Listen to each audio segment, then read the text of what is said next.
Good morning students. आज के lecture में हम यूनरी ऑपरेटर्स को फ्रेंड फंक्शन के थ्रू ओवरलोड करना सीखेंगे। आज के लेक्चर में हम increment operator and decrement operator को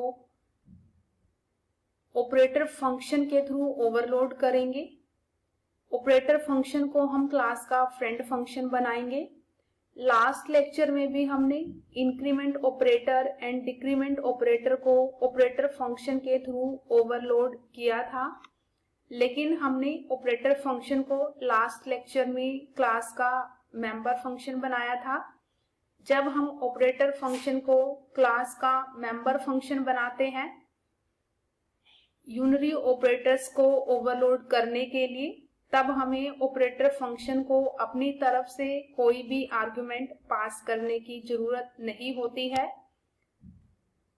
लेकिन जब हम ऑपरेटर फंक्शन को क्लास का फ्रेंड फंक्शन बनाएंगे एंड यूनरी ऑपरेटर्स को ओवरलोड करेंगे, तब हमें ऑपरेटर फंक्शन को अपनी तरफ से एक आर्गुमेंट पास करने की जरूरत होती है। लास्ट लेक्चर में हमने ऑपरेटर फंक्शन को increment operator and decrement operator का मीनिंग कॉम्प्लेक्स क्लास के लिए रीडिफाइन करने के लिए यूज किया था। ऑपरेटर फंक्शन को हमने कॉम्प्लेक्स क्लास का मेंबर फंक्शन बनाया था, जिसमें हमने ऑपरेटर फंक्शन की आर्गुमेंट लिस्ट में कोई भी आर्गुमेंट डिक्लेयर नहीं किया था। आज के लेक्चर में हम ऑपरेटर फंक्शन को increment operator and decrement operator का मीनिंग कॉम्प्लेक्स क्लास के लिए रीडिफाइन करने के लिए ही यूज करेंगे, बट ऑपरेटर फंक्शन को क्लास का फ्रेंड फंक्शन बनाएंगे। हमने लास्ट लेक्चर में जो प्रोग्राम बनाया था उसी में हम मॉडिफिकेशन करेंगे। हम सभी ये भी जानते हैं कि क्लास का फ्रेंड फंक्शन बनाने के लिए हम कीवर्ड यूज करते हैं फ्रेंड। मैंने ऑपरेटर फंक्शन को क्लास का फ्रेंड फंक्शन बनाने के लिए ऑपरेटर फंक्शन के हेडर में कीवर्ड यूज कर लिया है फ्रेंड। हम सभी ये भी जानते हैं कि फ्रेंड फंक्शन क्लास के मेंबर्स को डायरेक्टली एक्सेस नहीं करता है।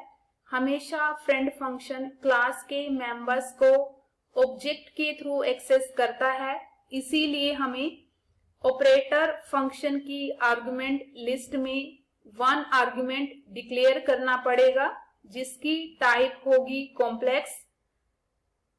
हम ये भी कह सकते हैं कि ऑपरेटर फंक्शन की आर्गुमेंट लिस्ट में हम क्लास का ऑब्जेक्ट एज अ आर्गुमेंट लेंगे।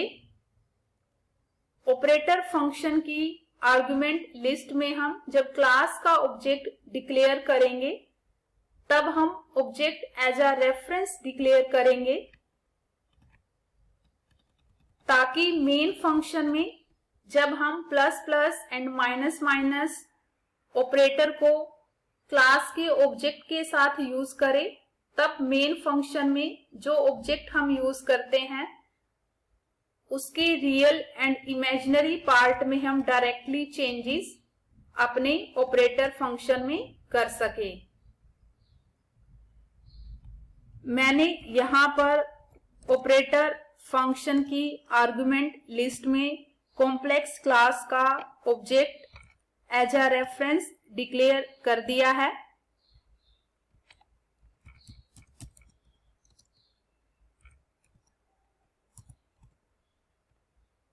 हम सभी ये भी जानते हैं कि ऑब्जेक्ट के थ्रू क्लास के मेंबर्स को एक्सेस करने के लिए हम डॉट ऑपरेटर का यूज करते हैं।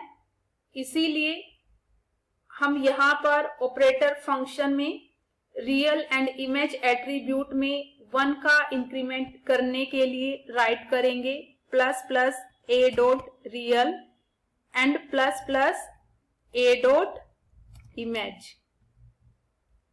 हम सभी ये भी जानते हैं कि जब भी हम ऑपरेटर फंक्शन को क्लास का फ्रेंड फंक्शन बनाएंगे और क्लास के बाहर डिफाइन करेंगे, तब हमें ऑपरेटर फंक्शन के हेडर में क्लास का नेम यूज करने की जरूरत नहीं होती है, क्योंकि फ्रेंड फंक्शन क्लास का जस्ट फ्रेंड होता है, वो क्लास का मेंबर नहीं होता है।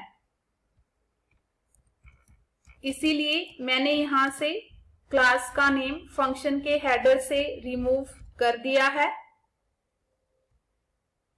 यहां पर भी हम रियल एंड इमेज एट्रीब्यूट में 1 का डिक्रीमेंट ए ऑब्जेक्ट के थ्रू करने के लिए राइट करेंगे minus minus A dot real and minus minus A dot image. हमने कॉम्प्लेक्स क्लास में गेट वैल्यू फंक्शन बनाया हुआ है कॉम्प्लेक्स नंबर की वैल्यू यूजर से एंटर करवाने के लिए। कॉम्प्लेक्स क्लास में हमने डिस्प्ले फंक्शन कॉम्प्लेक्स नंबर की वैल्यू स्क्रीन पर डिस्प्ले कराने के लिए बनाया हुआ है। मेन फंक्शन में हम सबसे पहले कॉम्प्लेक्स क्लास का ऑब्जेक्ट डिक्लेयर करेंगे। मेन फंक्शन में हमने कॉम्प्लेक्स क्लास का ऑब्जेक्ट सी डिक्लेयर किया हुआ है। सी ऑब्जेक्ट का real and imaginary part user से एंटर करवाने के लिए हम सी ऑब्जेक्ट के साथ गेट वैल्यू फंक्शन कॉल करेंगे। इसके बाद हम सी ऑब्जेक्ट में 1 का इंक्रीमेंट करने के लिए प्लस प्लस ऑपरेटर के साथ सी ऑब्जेक्ट का यूज करेंगे। जैसे ही हमारी ये स्टेटमेंट एग्जीक्यूट होगी, हमारा फंक्शन कॉल होगा ऑपरेटर प्लस प्लस, जिसमें हमने सी ऑब्जेक्ट का अनदर नेम यूज किया हुआ है ए, मीन्स सी ऑब्जेक्ट का अलाइस नेम है ए। अगर हम सी में चेंजेस करना चाहे तो हम ए ऑब्जेक्ट के थ्रू कर सकते हैं। यहां पर ऑपरेटर प्लस प्लस में हमने ए ऑब्जेक्ट के रियल एंड इमेज एट्रीब्यूट में 1 का इंक्रीमेंट किया हुआ है। ए हमारा सी का अलाइस नेम है, इसीलिए जो चेंजेस हमने ए ऑब्जेक्ट में यहां पर किए हैं वो हमारे सी ऑब्जेक्ट में इम्प्लिसिटली रिफ्लेक्ट हो जाएंगे। अब हमने मेन फंक्शन में सी ऑब्जेक्ट की जो वैल्यू हमने इंक्रीज की है उसको स्क्रीन पर देखने के लिए सी ऑब्जेक्ट के साथ डिस्प्ले फंक्शन का यूज किया। अब हम सी ऑब्जेक्ट की वैल्यू में 1 का डिक्रीमेंट करने के लिए डिक्रीमेंट ऑपरेटर के साथ सी ऑब्जेक्ट का नेम यूज करेंगे। जैसे ही हमारी ये स्टेटमेंट एग्जीक्यूट होगी, हमारा फंक्शन कॉल होगा ऑपरेटर माइनस माइनस। यहाँ पर इस फंक्शन में हमने सी ऑब्जेक्ट का अलाइस नेम यूज किया है ए, क्योंकि हमने फंक्शन की आर्गुमेंट लिस्ट में object as a reference declare किया है। ए सी का अलाइस नेम है, हम जो चेंजेस ए में करेंगे वही चेंजेस हमारे सी में रिफ्लेक्ट हो जाएंगे। इसीलिए यहाँ पर इस फंक्शन में हमने ए की रियल एंड इमेज एट्रीब्यूट में जो 1 का डिक्रीमेंट किया है वो हमारा सी में रिफ्लेक्ट हो जाएगा। अब हमने कॉम्प्लेक्स नंबर की जो वैल्यू बाय 1 डिक्रीज की है उसको स्क्रीन पर देखने के लिए सी ऑब्जेक्ट के साथ डिस्प्ले फंक्शन को कॉल करेंगे। जब आप इस प्रोग्राम को राइट करके रन करोगे तब हमारी स्क्रीन पर मैसेज डिस्प्ले होगा enter a complex number. Suppose हमने रियल पार्ट की वैल्यू एंटर की है 2, इसके बाद हम इमेजिनरी पार्ट की वैल्यू एंटर करते हैं 4। इसके बाद जैसे ही हम एंटर की प्रेस करते हैं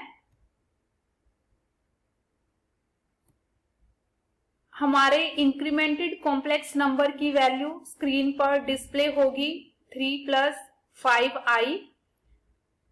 हमने मेन फंक्शन में इंक्रीमेंटेड कॉम्प्लेक्स नंबर की वैल्यू स्क्रीन पर डिस्प्ले कराने के बाद कॉम्प्लेक्स नंबर में अगेन 1 का डिक्रीमेंट किया है,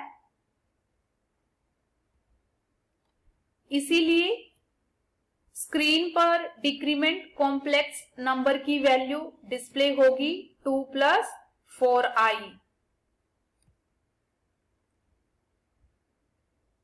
आज के प्रोग्राम में भी हमने कॉम्प्लेक्स ऑब्जेक्ट की value by 1 increase and by 1 decrease करने के लिए सिंपली राइट किया ++c एंड ---c।